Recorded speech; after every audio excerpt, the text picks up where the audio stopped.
que se descubren en los proyectos no son posibles de captarlas totalmente. ¿Quién continúa? ¿Tú qué estás aquí? Captarlas totalmente.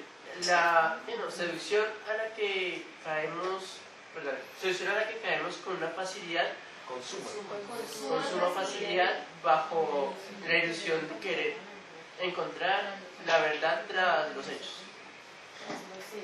Diana, como si estos fueran una especie de almendro que recoge en su interior la luz en espera de su descubridor.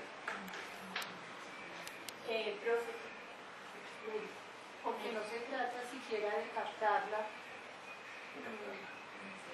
porque no se trata siquiera de captarla. Esta es la limitación de las herramientas metodológicas en un proceso de investigación o de sistematización como el que aquí emprendimos. ¿Quién más por ahí? Alguien que vea. Sí, Tú sí. pero al mismo tiempo su ventaja.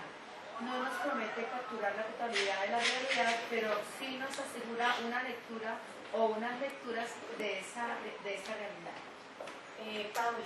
Es por ello que el uso eficaz de unas herramientas metodológicas en un mundo cultural diverso exigen saber ver y no solo mirar, saber escuchar y no solo oír, para poder saber leer.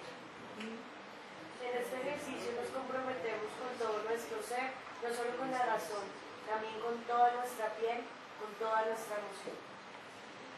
Bueno, quería que leyéramos esta frase antes, porque los fragmentos de documentos y los documentos completos que ustedes tenían en sus manos fueron productos de un ejercicio de sistematización en su mayoría de maestros y maestras, a excepción del que revisaba el grupo de las mujeres afro, que ninguna eran maestras, sino eran mujeres pues, de la cotidianidad de la vida de pasacaballos. Pero quiero que miremos esto con esa, que antes de empezar a hablar de estas experiencias, tengamos en cuenta esta frase, porque nos dice, claro, a veces lo que queremos hacer, ¿cierto? Lo que nos seduce de entrar en un proceso de investigación, y yo creo que a todos sin excepción nos ha ocurrido, es que queremos captar la realidad tras los hechos. O sea, queremos saber qué pasó, cómo lo hizo, cuándo lo hizo, por qué lo hizo, ¿sí? Y dice Jorge Enrique, la idea ni siquiera es captar esa realidad, ¿sí? Porque nos la imaginamos como que a través de un proceso de investigación la podemos agarrar y convertirla así, pues en nuestro objeto, en el mío de mí. Y eso resulta un poco complejo y a veces frustrante. Es lo que nos pasa cuando empezamos a hacer una tesis o algo así, que uno dice, bueno, pero con esto voy a ya el mundo y yo, y resulta siendo un pedacito de un mundo para mí. Entonces es eso. Dice también que estamos en un mundo culturalmente diverso, ¿sí? Y eso nos exige acudir al uso de unas herramientas y no de otras.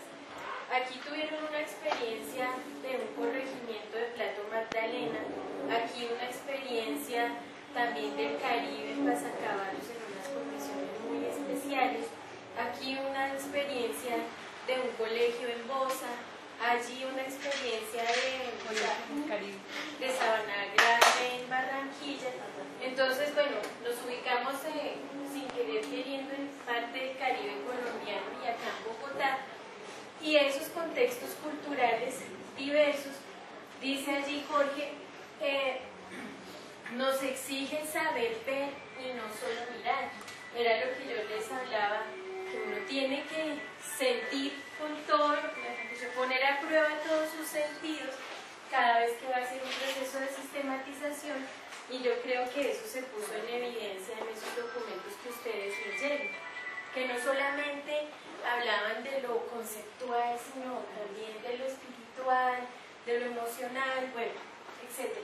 Nos exige saber ver y no solo mirar, saber escuchar y no solo oír, ¿sí? No es lo mismo, y esto me pasó, por ejemplo, en esta experiencia de Plato, que algunos niños pues llegaban frescos en el momento del grupo focal, pero otros venían absolutamente preparados. Decían, buenas tardes, la ciencia para mí.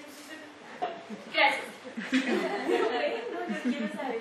Claro, entonces, saber qué hay detrás de ese sujeto que te habla también exige de tu parte como investigador una especial sensibilidad, ¿cierto? Bueno, saber escuchar y no solo oír para poder saber leer. Es un ejercicio en el que nos comprometemos con todo nuestro ser, no solo con la razón, también con toda nuestra piel y toda nuestra emoción.